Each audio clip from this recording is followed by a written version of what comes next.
So nobody asked for my life story, but I'm going to give it to you anyway.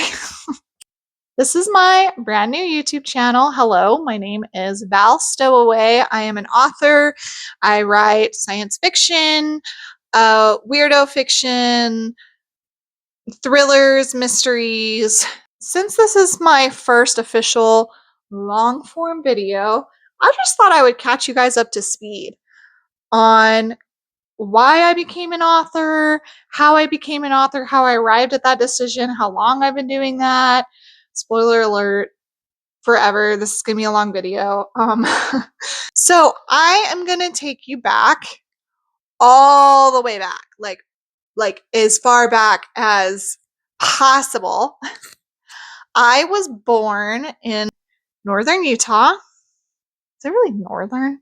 It's kind of like, I feel like anything north of Salt Lake is northern, but Utah, Davis County, if you're familiar. My mother, she is an avid reader, reads everything. My father is an engineer. He's a professor at the University of Utah. He's associate dean. He's very, very smart. I feel like the love of storytelling I got from my mom, but the big speculative what if questions that I love to write about probably come in part from my father. My older sister and I, we grew up just playing imaginative games all the time, all day, every day. We were not the type of family to, be enrolled in tons of activities and spent all our Saturdays playing soccer or going to this activity and this. Because we were inside so often, that really fostered our creativity as children. I don't even know where to begin with the imaginative games I used to play with my sister. I mean, we used to play really dramatic things like help, I've been eaten by a giant and I have to learn how to survive.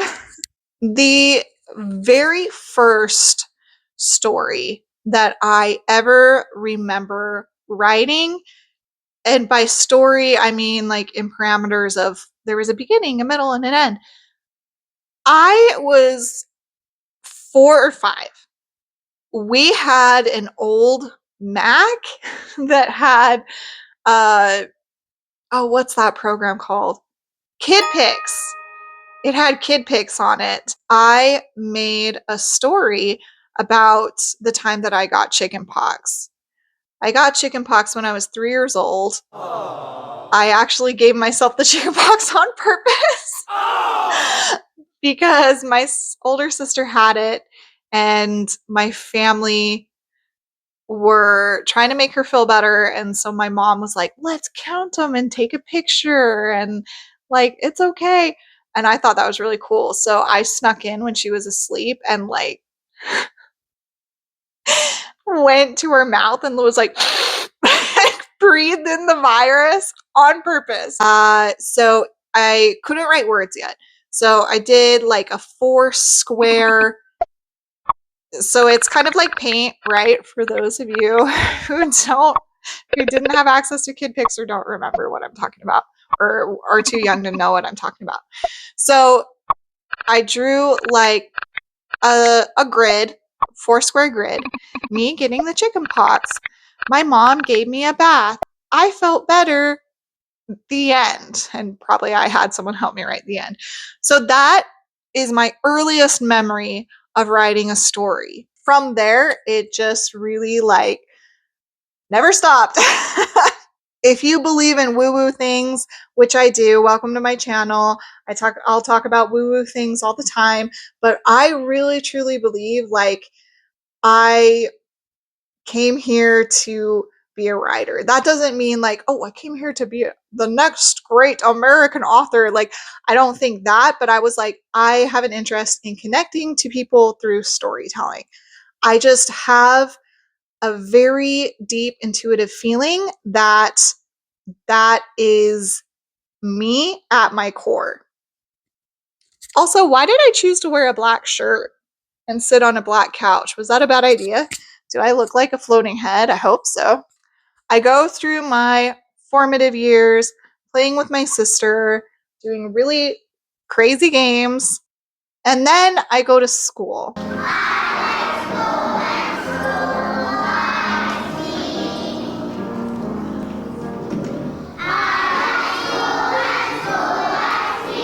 I would purposely sit in the back of the classroom if I had a choice. P.S. I'm still the same as an adult. Like, I'm still going to do exactly this. But I would sit in the back of the classroom and I would just write instead of actually like paying attention to cursive or whatever they were teaching. So I would write all day at school. And then I would come home and I would write some more. So my sister and I, we started doing several writing projects together, like in our spare time. We're both so bummed out because we can't find it, but we wrote the best story. It was about a girl who wants to make brownies and her mom says no. And then the mom leaves the house and the two sisters like sneakily make brownies and they don't know how much batter to use. So they use a bathtub. I mean, it's like burned into my memory. Like the story is so good. Like if I ever found our original brownie making story, just like forget about it. I don't need to put out any of my novels. Like that's it, dude. That's the book, you know? Hey, let me know in the comments if I'm just laughing or breathing too loud into this mic. I'm not used to having a mic. Okay, so please let me know in the comments if it's too annoying or if I need to buy a new microphone. I'm sure my brother will. Oh, P.S. My brother. So, like I said, my sister and I were doing lots of creative things. I also did a lot of creative things with my brother. My brother grew up to be a creator as well. He makes video games. If you're familiar with Stanley Parable, he was a developer that worked on that. He has his own game out, and I'm just gonna go ahead and plug it right here so that I don't forget, okay? It's called Tavern Quest, and if you love Dungeons and Dragons, the old school text style game adventures, if you just love really, really funny writing, you should play this game. My brother is not a sponsor. I'm just throwing that out there that I think you should play it. You should play it. It's really funny. Fourth grade comes around. This was when J.K. Rowling was like getting really big. My teacher actually showed us an interview of hers in class, and that really stuck with me. And I used to just like walk back and forth and interview myself about books. So that's like how I used to spend my recesses. Not a joke. I've wanted this for so long, guys, okay? I swear. Hey, you know what I just realized? It's like I'm doing the recess thing. Like I'm actually interviewing myself the way I used to. Is that embarrassing? My fourth grade teacher who showed me the J.K. Rowling interview, she told my mother to put me into acting classes. And then that led me just more into this creative storytelling zone, and acting became a great love and a great passion in my life. So in the fifth grade, I started directing my own plays, and I would go to all the other classes, the other fifth grade teachers, and I would be like, I have this play and I would like to put it on for your class. And I would schedule a time where I could do a performance for the other fifth grade classes, not even my own class. When I think back about that, that freaks me out. I think if I saw my son's fifth grade teacher in the store, I would like hide. I don't know where I got the audacity, but that's really cool. Me and my sister would write plays together. I just keep mentioning my sister just so you know. It's going to be like a whole thread through this, by the way. Junior high. What a time, dude. Junior high. It's eighth grade. Okay. And my 8th grade teacher is like, we're going to have a writing contest. Basically, everybody in the class, I think there were like 30 people in the class, had to write the first line of like what would be a story. It would be anonymous. The teacher read the first lines, and we all voted on who would be like the most interesting story. I still remember the line I wrote. As I lie dying in the desert, I reflect on the moments that brought me here. So my teacher reads all the lines and everyone votes, and she's like putting tally marks on the whiteboard. This is like core freaking memory, okay? I remember this so vividly. So she's putting tally marks on the whiteboard, and everybody's voting for my line. And you can just see just tick, tick, tick, tick, tick. It was like 90% of the class voted for my line. So anyway, that was really cool. I'm still riding that high, if you can't tell. I'm like, I better tell that 8th grade story. I did a ton of writing in junior high. I even wrote an entire play and performed it for my church. I remember a lot of people who were in my church were really surprised to learn that I had written it, but I had honestly been already doing that for like years.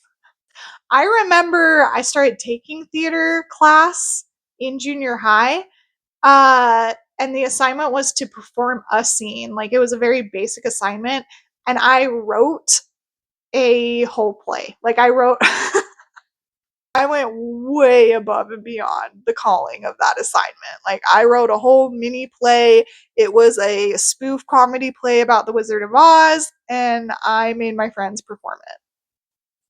So in the 9th grade, they have us all take like a career placement test, I guess. It was really mostly to show like this is what you're interested in. So I remember we got the results back, and all the results were in envelopes with our names on it. And my friends opened theirs first, and they're like, "Oh, okay, I got 57% interest in whatever, in science or technology or whatever." And I opened mine, and it's like 0.0000% interest, 2% humanities, 98% arts. Nobody had scores like that. It was like really silly. So I looked at that and I was like, I'm in trouble because, at this point in my life, I had always been conditioned to believe that you could not be financially successful in the arts, in any arts. So I was like, well, I do really like children, so I guess I could be a teacher, which was the 2%. So yeah, 98% of I don't know what to do. Now that I'm telling that story out loud, it would have been nice to have a little bit more guidance on those results. I feel like I was misguided a little bit about those expectations, not really from my family, but I just mean in society, like just that mentality of like, you can only do art if you're chosen. That's not true. And by the way, I was already doing art at that time. So nothing's gonna stop me. Somebody stop me. Around this time, this middle schooler time in my life, I fell in love with the very old school Twilight Zone. Kind of science fiction, fantasy, just anything that's like twisty, the surprise ending, the ironic commentary about society. I just really, really, really ate that up, and I still do. It is by far the biggest influence on my writing. During this time, I was really into it. I even remember having a Twilight Zone party and I invited so many friends, and they came over, and I made them watch all my favorite episodes. I honestly could have another Twilight Zone party today and be so cool about it. Like, that'd be fun. I would show all the same episodes that I did when I was 13. So, I'm in ninth grade. I'm 14 years old, and I start writing my very first novel. I I actually got 40,000 words into it, which is really impressive. It's not super good or anything. It was just like a little like contemporary YA romance. It was basically a Ricky Ullman fanfic, if I'm gonna be honest with you. But what happened was I never told anyone I was writing this novel. I was writing it on my family computer, just on Word. So we all shared the same family computer. So when it was my hour to have the computer, I would just write. And I would write. And then it would be my sister's turn. What happened was my sister was going into Microsoft Word and reading what I had just written. And I did not know that she was doing that until finally I was taking a break from my novel and probably started playing Sims or whatever. And she came up to me and she's like, "Hey, when are you going to start writing that book again?" And I was like, "What?" She's like, "The book you've been writing on the computer." And I'm like, "Have you been reading that?" And she's like, "Yeah, I read it like every time you update it." And she's like, "But you haven't updated it in a long time. And I want to read what happens next because I want to see what happens." And that was really impactful. It's just like a younger sibling thing. Like what your older sibling says holds a lot of weight. Um, as far as like being cool.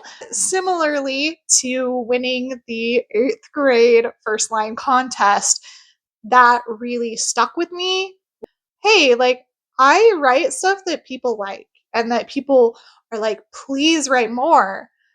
And not even just like, oh, that's nice, like, yeah, if you want me to read it, I'll read it, but that they're asking me to create. That felt really good. High school. Okay. A lot goes on, lots of changes, lots of coming of age. I'm doing a lot of theater at this time. I'm helping my theater teachers. I'm in the school plays. I'm taking other classes. I'm taking internships. Just a ton of theater. So I make some friends doing the plays there, and we decide that we are going to make a full length feature slasher film, as you do as a teenager. That turned out to be a massive undertaking. It's a lot easier to do what we did now, where it's like everybody's got a camera on them. It's easy to get mics. You can edit easier. You can upload. Uh, this wasn't that case, okay? You basically had a camcorder. You had to put an SD card in it. You filmed until the SD card filled up. Then you had to transfer it to your ancient boxy Windows computer, and you hoped that the sound wouldn't get corrupted, but of course it did, and the video would get corrupted, and then you'd have to edit it again. So we worked on this for a year. I believe we were longer, probably longer than that, because we had to develop it, write it. I would come home from school. I would sit again at the family computer and just for hours, just like hack out this slasher. So it was just a massive, like, creative springboard. Was it good? I mean, it doesn't matter because it was just such a creative driving force and it was so important, especially to me and the two other friends who started it. Like, we always credit so much of our creativity from this project that we like really pushed to get done. I cannot even tell you. Getting actors together, getting everything to work, figuring out the story. The editing was horrible. I didn't even get to do that. So at the same time, making this movie, I started on my second ever novel, um, which I named Wings. And to this freaking day, I'm still trying to give that story an appropriate like shell. I've rewritten that book so many dang times. I think it's been 6 or 7 different stories by now. Basically, the only thing that stays the same is that there is a main character named Eben, and he has wings, like bat wings. Okay, and this was before that was like sexy and cool. The very first time I wrote it when I was a teenager, it was very dark and dramatic. It was a drama, and it was like akin to The Outsiders, and I think he died in the end. Then later in life, when I revisited it, I was like, no, you know what? This should be a children's book.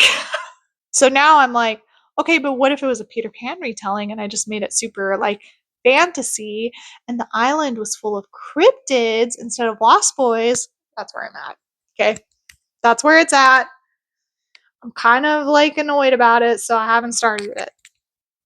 Right after high school, a lot happens. A lot happens for everybody, I feel like, after this time when you're like becoming an adult. I never became one, but whatever. I could honestly make this section like its own video. Like, there's so much that happened to me during this time right after I graduated, but I am just gonna skim through it because I can't hold you hostage for that long. I was acting, I was assistant directing, I was front of house, I was doing lights, I was teaching, I was stage manager, I went to school to study theater. I was studying it, I was teaching it, I was doing it. Pretty much my life revolved around theater during that time, which was great. It's more difficult to do that later in life. So I feel like that was perfect for me, and I'm glad I did it. I still wrote. I've never really stopped writing, so I was still writing during that time, but it was a lot um, more plays because that's the world I was involved in and that's what I knew. Scripts are what I knew. Actually, during this time, I did receive uh, a Best of State award for playwriting. But the only reason that I really received that award was because I was an actor involved in that production. It was called Breakfast with Shakespeare, and it was at Utah Children's Theater, now known as Parker Theater.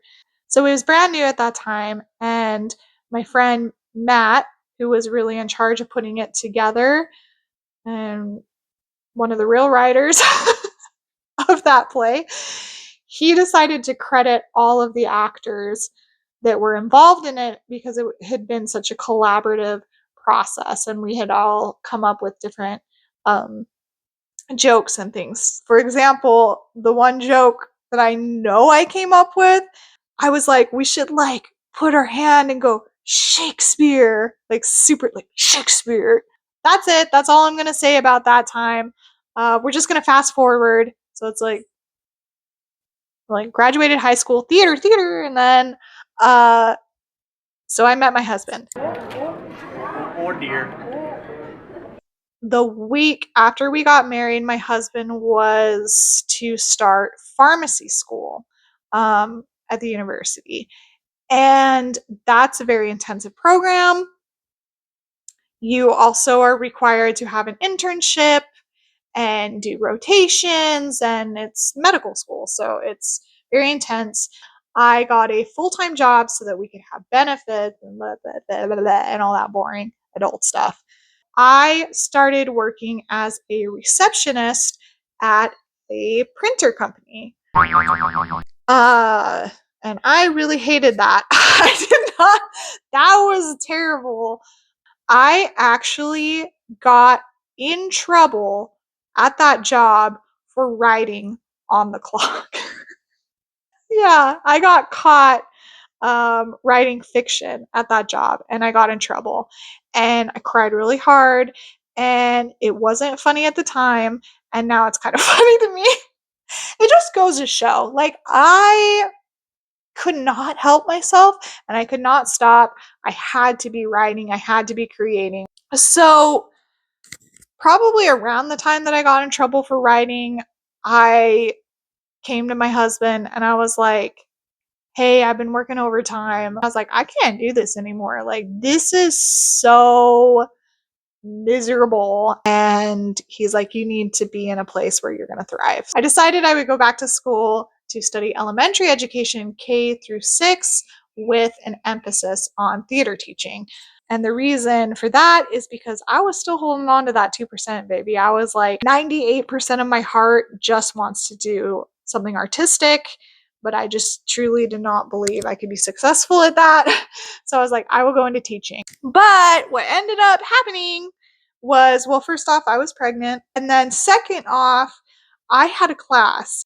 It was like a intro to psychology, but with an education focus. I can't remember the exact name of the course, but I had a really cool professor. She said, what was something that you chose to do in your free time as a child? And I thought back to all of the time that I would spend on the family computer when it was my turn to have the family computer, or when it was my turn to play with my sister, or what I chose to do at recess. And I realized, oh my gosh, all I've ever wanted to do is write. I'm getting emotional. Okay. Dang. that's when I realized that that's what I wanted to do. And I remember that professor said, the thing that you chose to do as a child, when you didn't have any expectations of anything else, if you ever had free time as a child, the thing that you chose is the closest to your true self that you can ever get. That was the moment that I was like, this is it, and this is what I need to do, and this is my true self. Like, this is what I want to do. And you should do the things that you want to do. Like, you should do the things that are true to you, which in this case was that.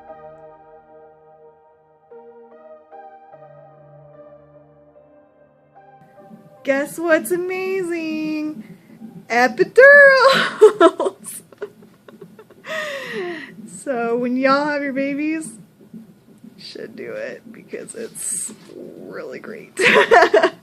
After I had my first son, I had postpartum anxiety, and for some reason that was manifesting in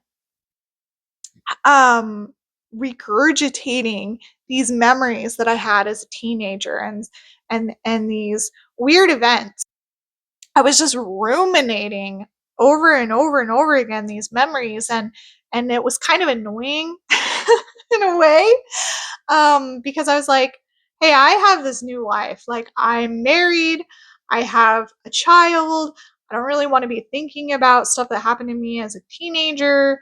So what I did was I started writing a TV show about myself as a teenager. I just took every memory that just kept popping into my head and I just wrote it out. I did that for a year. I actually wrote 6 seasons, and that helped. By the way, writing about it actually did help. Like, it processed it, it helped me to see it. It's like, this is what happened. And then I stopped ruminating on it. It was perfect. And it was perfect to get me into the writing. What's interesting about it is that I started writing it, I was like, I'm not going to show anybody this. Like, because that's kind of embarrassing to be like, I'm writing a TV show about myself. I mean, making a documentary about myself is already kind of a thing. So I wasn't planning to show anybody. But my mom, who I mentioned earlier in this documentary, is an avid reader, and she was like, no, I absolutely just have to read everything you write. Please send it to me. I'm so interested. So I sent it to her, and she was like, hey, have you sent it to your sister? Maybe your sister, also a big reader, would want to read this. One of my best friends wanted to start reading it, and so I started sending it out to just people who were in my close circle. And They loved it, which was so surprising. I was just writing it just for myself, for fun, to get the memories out of my head. And people were like, when's the next episode? I keep refreshing my email. Every single one of them said, you should turn this into a novel, um, which really frightened me, because I have such a theater background and I was so familiar with plays and playwriting, novel writing, even though I had, in junior high and high school, dabbled. I knew it wouldn't be a good strength for me because I was so used to writing scripts, which is so different. I rely so heavily on dialogue and then trying to make that, more immersive. I still struggle with that even after 10 years of novel writing. Um, but after so many people were saying, you should turn this into a novel, you should turn this into a novel, I relented. And after I finished my big 6 season project, I started to turn it into a novel, heavily fictionalizing it because I'm like, I'm not going to publish the one that's about my actual life. So I fictionalized it into a novel. Um, and then I started querying that novel. I attended a conference, uh, which had a critique group as part of that conference. And I submitted the first chapter of that book. And that turned out to be like the critique from hell. Everybody ripped into that book. So your first book's not going to be good. I just had to learn the really rough way. I remember one girl just saying like, "Oh, I really hated this main character." Yeah, certainly is not me. It's not based off of myself. And then that same critique group, I had like a senior agent in my group. And when he was giving me notes, my son had this massive allergic reaction, and the door to where I was zooming, it was locked, and my husband couldn't get to the medicine, and he's like pounding on the door, and my kid's crying, and I had to interrupt the senior literary agent to take care of that problem. And I don't even want to remember this day anymore. Let's just like pretend that day didn't happen. Listening to their harsh critiques, I remember I was just like, okay, I know exactly what to do with this manuscript next. And I just was like, into the wastebasket because I'm like, I am sick of this. I had written it 8 times by that point. Theme of this video, I'm sick of rewriting books. Sometimes you win them, sometimes you lose them, Well, sometimes you win 8th grade writing contests, and then sometimes you get in front of a senior literary agent, and everyone in your critique group is like, wow, that sucked. In between writing novels, I started doing short stories, probably because I'm so impatient that felt good just to get a story done. And I started submitting those. And the same exact day that I went into labor with my second child, I got an email on my phone that said, congratulations. Um, your story has been selected for this anthology. And it was my first professionally paid writing job. So that was a weird day because then I ended up having a baby like 7 hours after that. So the next couple of years after that, after having my second child, having moved to Arizona, I started writing a ton of rom-coms. Musicians, I wrote a Beatles fanfic. This was the time that I started my YA contemporary. The pandemic hits, and I still wrote, but it was like journaling. Like I journaled like crazy during that time. I probably have 200,000 plus words of just journaling. That time of my life really was an introspective boot camp, spiritually, like intuitively. A lot changed for me during that time, and there was so much going on. I just had to put the fiction aside for a little bit. I still worked on it, but I had to journal what was going on, and I'm glad. I don't regret doing that. I think that was really important that I did that. I finally was able to get back into the fiction, and when I came back, no longer was I interested in rom-coms. Suddenly I was writing the crazy stuff. Thrillers, paranormal thrillers, ghosts, monsters, aliens, sci-fi, weirdo stuff. So by 2021, I had 5 manuscripts that still have not seen the light of day or even any beta readers. And the reason for that is because they're just not ready. Having been in the query trenches, I no longer feel comfortable going back there until I really have something that's ready. I don't want to have that critique group experience a second time. In 2022, I had totally finished, polished my Beatles fanfic, my fan fiction about John Lennon. And then I was like, what do I do with this? I actually did try to query it to a couple people just to see. Obviously, it didn't go anywhere. They were like, no, are you kidding? Put that on Wattpad. So I did. I released it for free on my blog. It's probably still there. I'm not going to say I recommend it, but it is there. The following year, I put out another book, one of my previous rom-coms. I self-published that on Amazon, not even trying to market it. I think I was just trying to get family and friends something. So I uploaded that on Amazon, and it is still there. And I do not recommend you going and seeing that at all. The main character poops his pants in the first chapter, and it's available for, you know, $9.99. I dare you, dude. Cents. Okay? So I'll put a link if you want, but it's not, I mean, come on.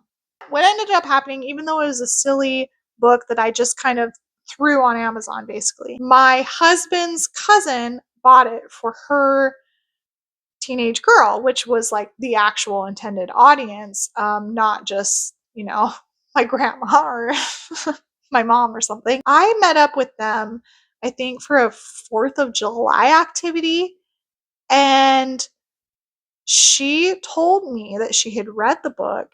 And not only had she read the book, but she told me that it was her first favorite book. That still gives me chills, dude. I still get chills. Like, that's a crazy milestone. That was really cool to know that I had written someone's first favorite book.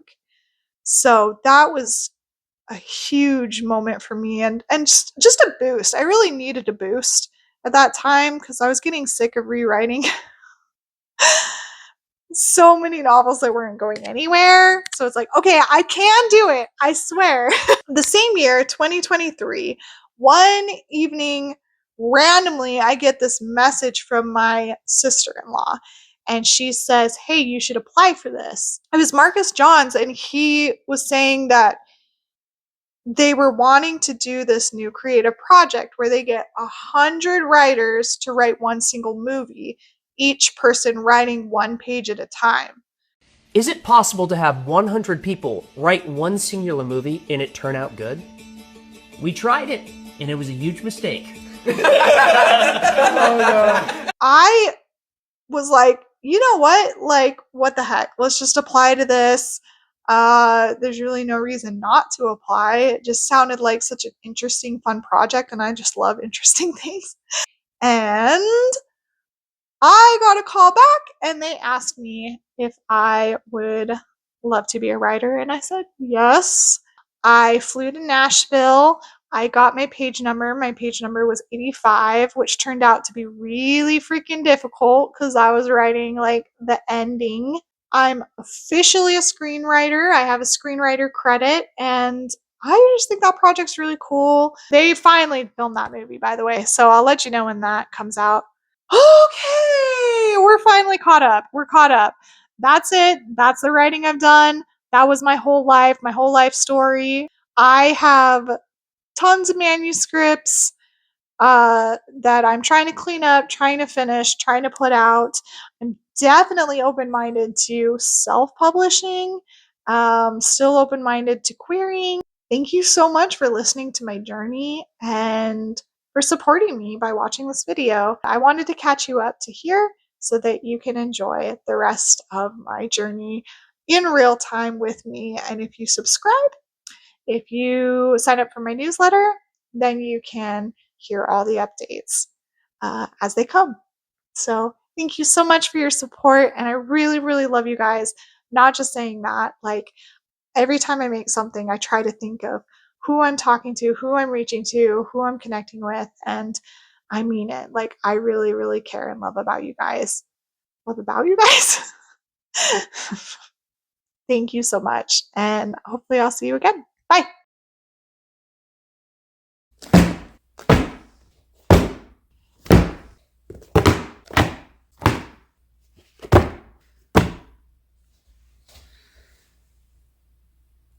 $30 years of writing. Let's sample some of these.